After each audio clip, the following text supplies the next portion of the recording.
Hello student, welcome.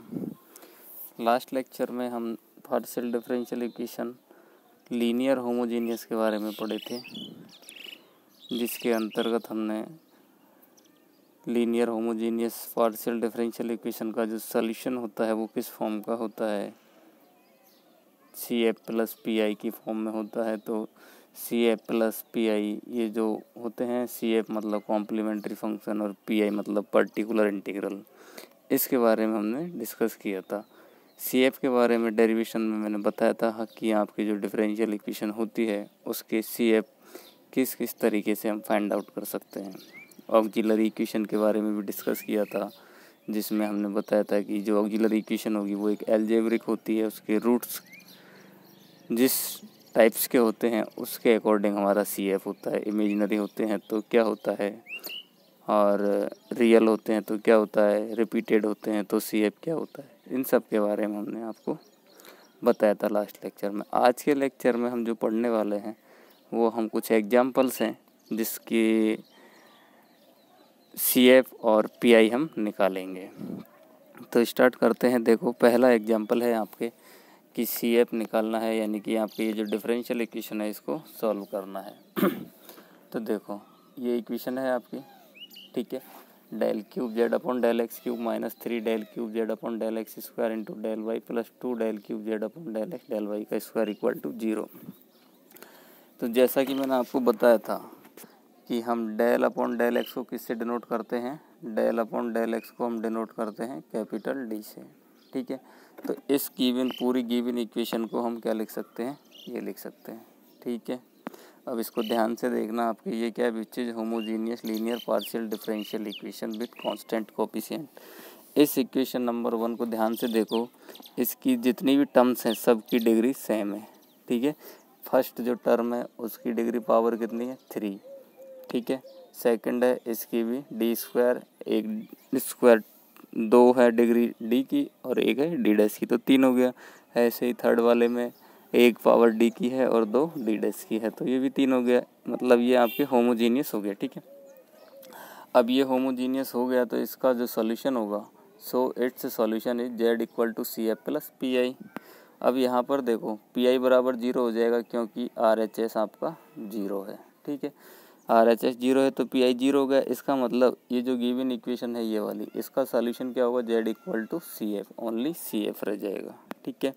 तो देखो, now to find CF be put D equal to M और D dash equal to 1 in equation 1।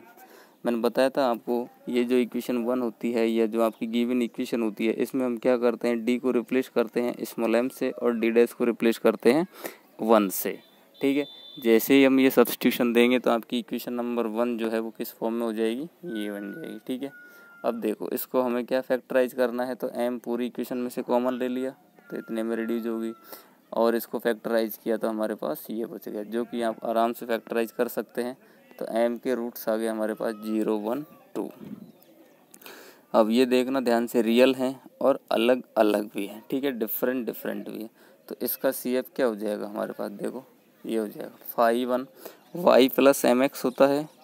m की जगह कितना है, 0 है, तो y plus 0x, 5 plus MX, तो 1 की जगह m की जगह 1 हो जाएगा तो 5 प्लस MX होगा। ऐसे ही 2 के लिए लेंगे तो y प्लस MX मतलब 2x, यानी कि 5 3 इंटू वाई प्लस 2x। तो ये आपके CF हो गया। अब CF ही इसका सोल्यूशन है हमारे, CF ही इस इक्वेशन का क्या है, सॉल्यूशन है। तो Z इक्वल टू CF इसका सॉल्यूशन हो जाएगा, तो यही आपके क्या हो जाएगा, आंसर हो जाएगा। समझ गए बात तो। एक और एग्जांपल देखते हैं। एग्जांपल है आपके पास D5 माइनस, ध्यान से देखना, D5 minus 10D4 D dash plus 35D cube D dash square minus 50 D square D dash cube plus 24D D dash 4 into Z equal to 0। देखना ध्यान से, हर एक टर्म की जो डिग्री है, जो पावर है वो 5 है, तो होमोजीनियस तो हो ही गई आपकी। तो जैसा मैंने आपको बताया था, क्या करेंगे, इक्वेशन जो गिवन है उसमें D को M से रिप्लेस कर देंगे और D डैश को 1 से रिप्लेस कर देंगे। तो जैसे ये सब्स्टिट्यूशन देंगे तो हमारी जो गिवन इक्वेशन है ये बन जाएगी, ठीक है। इसमें ध्यान से देखना, पूरी इक्वेशन में m कॉमन आ रहा है तो हमने m कॉमन ले लिया, ठीक है। अब इसको फैक्टराइज करना थोड़ा सा मुश्किल है, क्योंकि इसकी डिग्री 4 हो चुकी है, तो इसके फैक्टर अब हम कैसे करेंगे। तो इस इक्वेशन को ध्यान से देखने पे हमें दिख जाएगा कि अगर m की वैल्यू 1 पुटअप कर दें तो ये जो 1 है इस इक्वेशन को सेटिस्फाई करेगा। ठीक है, यानी कि m बराबर 1 जब यहाँ पुट करेंगे तो इस पूरी इक्वेशन की वैल्यू 0 हो जाएगी, यानी कि 0 इक्वल टू 0, तो सेटिस्फाई हो गया। तो देखो अब m बराबर 1 अगर इसका एक फैक्टर है तो m-1 जो होगा, m-1 जो होगा इस पूरी इक्वेशन को क्या करेगा, डिवाइड करेगा। m-1 इस इक्वेशन को डिवाइड करेगा। ठीक है, तो वो डिवाइडेशन देखो मैंने यहाँ पर आपको समझा दिया, ये छोटी क्लासों में हम करते थे, ऐसे हम छोटी क्लासों में करते थे। ठीक है, तो इसको देख के आपको पता लग जाएगा कि कैसे इसको हम फैक्टराइज कर सकते हैं। तो जब मैंने इसको फैक्टराइज किया तो ये जो इक्वेशन है इस तरीके की बन गई। ठीक है, ये जो इक्वेशन थी इस तरीके की रिड्यूस होगी। अब इसको भी वापस इक्वेशन नंबर 2 को अगर हम ध्यान से देखेंगे तो m बराबर 2, 3 और 4 इसको सेटिस्फाई करेंगे। इसका मतलब ये हुआ कि m-1, m-2, m-3 और m-4 इसके फैक्टर हो गए, तो ये आपके m की वैल्यू जाएगी। वापस से ये कैसी हैं, इक्वल भी हैं और डिफरेंट भी हैं, तो इसका CF हम आसानी से ये लिख सकते हैं। ठीक है, तो ये हो गया आपका एक और एग्जाम्पल। ठीक है, अगले एग्जाम्पल की बात करते हैं। हमारे पास r + t + 2s = 0।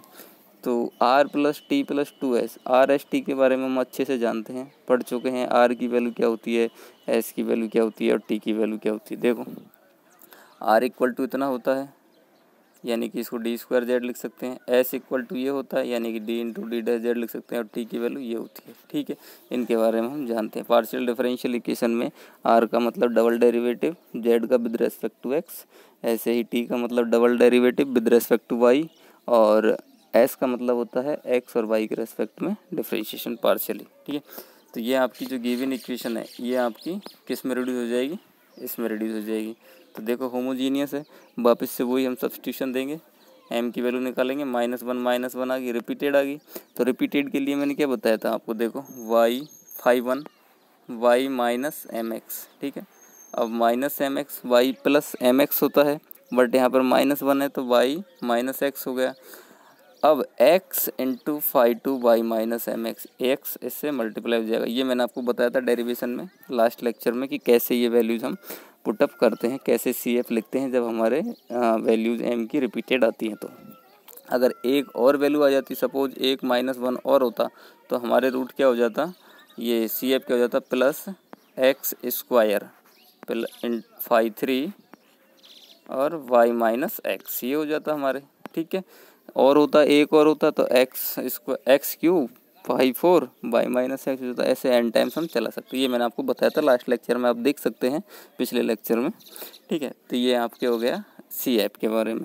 ठीक है, अब हम बात करते हैं किसकी, पर्टिकुलर इंटीग्रल की। पर्टिकुलर इंटीग्रल कैसे निकालते हैं। ठीक है, तो PI जो होता है वो इस तरीके से डिफाइंड होता है। ठीक है, पर्टिकुलर इंटीग्रल को इस तरीके से डिफाइंड करते हैं। तो इसको देखने से आपको पता लग रहा होगा कि फंक्शन ऑफ x y, यानी कि पार्शियल डिफरेंशियल इक्वेशन का राइट हैंड साइड जब तक नहीं होगा तब तक PI नहीं निकलेगा। ठीक है, अब यहाँ पर ये जो फंक्शन ऑफ x y है, ये फंक्शन ऑफ x y है, ये किसी भी तरीके का हो सकता है। हाँ, x² y² भी हो सकता है, cos x + y भी हो सकता है, sin x + y भी हो सकता है, e⁻ भी हो सकता है, ax + by की फॉर्म में भी हो सकता है। तो ये जितनी भी फॉर्म्स में होगा उसके बारे में हम अलग अलग डिस्कस करते हैं। ठीक है, तो पहला केस है आपके जब आपका फंक्शन ऑफ x y इस फॉर्म में हो, यानी कि ax + by की फॉर्म में हो। ठीक है, तो तब हमारा CF PI किसके बराबर होगा, इतना होगा। ठीक है, और ये किसके बराबर हो जाएगा, इसके बराबर हो जाएगा। ठीक है, ध्यान से देखना, d को रिप्लेस किया a से और d' को रिप्लेस किया है b से, और इंटीग्रेशन कर दिया है 5b dv dv. ये जितने टाइम्स होगा, जितने टाइम्स आपकी डिफरेंशियल इक्वेशन का डिग्री होगी, ठीक है, उसके हिसाब से इसका डिफरेंशिएशन होगा, इंटीग्रेशन होगा। तो देखो वो b की वैल्यू कितनी है यहाँ पर, b की मतलब ये जो आपके ax + by है, इसी को हम b मान लेते हैं। ठीक है, तो ax + by = b मान लिया, और कंडीशन ये होती है कि ये f ऑफ ab ये आपके नॉन जीरो होना चाहिए। ये जो f ऑफ ab है ये आपके नॉन जीरो होना चाहिए। अगर जीरो हो जाएगा तो ये फार्मूला काम नहीं करेगा। ठीक है, जीरो हो जाएगा तो उसका अलग केस है, उसके बारे में भी देख लेते हैं। देखो अब ये जीरो कब होगा, when F of A B zero, ये जीरो तभी होगा जब ये वाला एक फैक्टर जो है इस डिफरेंशियल इक्वेशन का हो, ठीक है। यानी कि जो गिवन डिफरेंशियल इक्वेशन है उसका एक फैक्टर ऐसा होना चाहिए, ठीक है। तो उस केस में पी आई क्या होगा, ये पी आई हो जाएगा आपका, ठीक है ना, ये पी आई हो जाएगा एक्स की पावर एन यानी कि B D minus A D dash. ये जो फैक्टर है ये कितने की पावर में है, 1 का है, 2 का है, 3 का, तो वो एक्स से 1 2 3 एक्स की पावर एन हो जाएगा बी एन और N factorial into F X plus A Y, ठीक है। तो ये इसके बारे में था। चलो इसका एक एग्जाम्पल देखते हैं पी आई कैसे निकालते हैं। अब हम सिर्फ पी आई की बात करेंगे, सी एफ आप निकाल सकते हो आराम से, ये डिफरेंशियल इक्वेशन है, ठीक है। ये सी एफ आप निकाल लोगे, कोई प्रॉब्लम नहीं आएगी आपको। तो ये इसका सी एफ हो गया। हम पी आई की बात करते हैं बस। तो पी आई आपको देखो इस तरीके से डिफाइन होगा, ठीक है। एफ डी डैश ये आपकी गिवन इक्वेशन है, इसको मैंने पुटअप कर दिया यहाँ पर। ये एक्स प्लस वाई ये फंक्शन ऑफ एक्स वाई था, ये पुटअप कर दिया। अब इसको ध्यान से देखना, देखो डी बराबर कितना होता है ए मतलब 1। देखो एक्स का कोफिशिएंट कितना है 1, तो D equal to A equal to 1, तो ये तो ए की वैल्यू आ गई। ऐसे ही वी की वैल्यू कितनी है, वाई का कोफिशिएंट यानी डी डैश मतलब वी मतलब 1, ठीक है। तो ये वैल्यू यहाँ पर होगी। तो हम क्या करेंगे, एफ ऑफ ए बी, ठीक है। ये आपके यहाँ पर एफ डी डैश यानी कि एफ ऑफ ए बी करते हैं, तो डी की जगह 1, डी डैश की जगह भी 1, ये वैल्यू यहाँ पर पुटअप कर देंगे। अब देखो ये डी स्क्वायर है तो 2 बार इंटीग्रेशन है, ठीक है, इंटू 2 बार इंटीग्रेशन है इंटू बी और डी वी, तो 2 बार इंटीग्रेशन हो गया, ठीक है ना। अब इसको जब हम b को 2 टाइम्स इंटीग्रेट करेंगे तो हमारे पास आएगा b³/6, तो ये वैल्यू पुटअप कर दी, तो ये आपके पी आई हो गया। अब रिक्वायर्ड सोल्यूशन क्या होता है, z equal to C F plus P I होता है। तो सी एफ की वैल्यू यहाँ से पुटअप कर देंगे, पी आई की वैल्यू यहाँ से पुटअप कर देंगे, तो हमारे पास आंसर ये आ जाएगा। समझ में आ गई बात। चलो अगला एग्जाम्पल और देखते हैं। ये है हमारे पास 4r minus 4s plus T, ठीक है। ये हमारे पास एग्जाम्पल है। तो देखो given equation can be written as R S T के बारे में मैंने आपको अभी बताया था। तो ये जो आपकी इक्वेशन है इस वाली इक्वेशन को हम ये भी लिख सकते हैं, ठीक है। और इसको इतना लिख सकते हैं। सी एफ पी आई के बारे में बात कर रहे हैं तो ऑक्सिलरी इक्वेशन क्या होगी, ये आप जानते भली बात ही कैसे मिलेगी। इसमें डी को एम से रिप्लेस कर देंगे और डी डैश को 1 से रिप्लेस कर देंगे, तो ये मिल जाएगा। तो इसका सी एफ आप निकालोगे तो ये आ जाएगा, ठीक है। हम बात करते हैं पी आई की। तो पी आई देखो आपके, मैंने बताया था आपको, ये होता है आपके पी आई, ये आपके पी आई होता है, ठीक है। तो यहाँ पर ध्यान से देखना आप, क्या मिलेगा आपको, ये रहा 1/d4d² minus d4d dash plus D dash का स्क्वायर इंटू दिस, ठीक है। इसको हम फॉर्मूले से कितना लिख सकते हैं, 2d माइनस डी डैश का whole square 16 log x plus 2y, ठीक है, ये लिख दिया। अब देखो यहाँ पर ध्यान से देखना, d की वैल्यू कितनी है 1 और d डैश की वैल्यू कितनी है 2। ये वैल्यू जब यहाँ पर पुटअप करेंगे तो ये 0 बन जाएगा, ठीक है।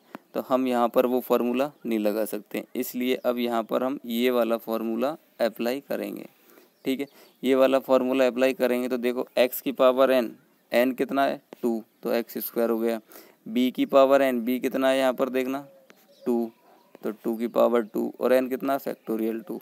बाकी आपका 16 log x प्लस 2y ऐसे एज इट इज रहेगा, ठीक है। तो ये आपके आ गया x²/8 16 log x plus 2y। तो ये क्या हो गया आपके पी आई हो गया। तो आपके सोल्यूशन क्या हो जाएगा, z equal to C F plus P I, ये आपके सोल्यूशन हो गया। एक एग्जांपल और देखते हैं, ये रहा, ठीक है। ऑक्सिलरी इक्वेशन आप जब इसकी निकालोगे तो m प्लस माइनस आयोटा आएगा, ठीक है। कॉम्प्लेक्स आगे ध्यान से देखना, इमेजनरी रूट्स आ चुके हैं तो हमें डरना नहीं है, इससे कोई दिक्कत नहीं है। जैसे हम रियल रूट्स के लिखते हैं ऐसे ही हम इसके भी लिखेंगे। तो y plus iota x by minus iota x, ठीक है। तो ये आपके इसके क्या हो गया, सी एफ हो गया। अगर यहाँ पर प्लस माइनस 3 आयोटा होता तब भी कोई प्रॉब्लम नहीं आती, हम लिख लेते y plus 3 iota x by minus 3 iota x, ठीक है। तो ये आपके सी एफ हो गया। अब पी आई की बात करते हैं, तो ये हो गया x प्लस वाई दिस, ठीक है। अब देखो d equal to 1, D dash equal to 1, दोनों की वैल्यू 1 है। कैसे आई, यहाँ से देखना, x का कोफिशिएंट भी 1 है और y का कोफिशिएंट भी 1 है। तो d बराबर a बराबर 1, डी डैश बराबर b बराबर 1, तो ये दोनों वैल्यू भी आपके 1 आ गई। ये वैल्यू यहाँ सब्स्टिट्यूट कर दी। अब 2 टाइम्स है, d स्क्वायर है, डी डैश स्क्वायर है, तो 2 बार इंटीग्रेशन कर देंगे तो ये हो जाएगा। इसको इंटीग्रेट करेंगे तो आपके पास कितना आएगा 2 × v³, ठीक है, 2 × v³। तो ये हो गया आपके v की वैल्यू वापस हम सब्स्टिट्यूट करते हैं तो x प्लस वाई का होल क्यूब। तो ये आपके हो गया solution z equal to C F plus P I. तो ये था आज के बारे में जिसमें हमने सी एफ कैसे निकालते हैं और पी आई कैसे निकालते हैं जब आपके एफ एक्स वाई ए एक्स प्लस बी वाई की फॉर्म में होता है। अगले लेक्चर में हम और डिफरेंट टाइप्स के फंक्शन ऑफ एक्स वाई के बारे में पढ़ेंगे, यानी कि ई टू द पावर में है या फिर साइन कॉस के फंक्शन हैं या फिर आपके एक्स की पावर एम वाई की पावर एन के हैं। Thank you.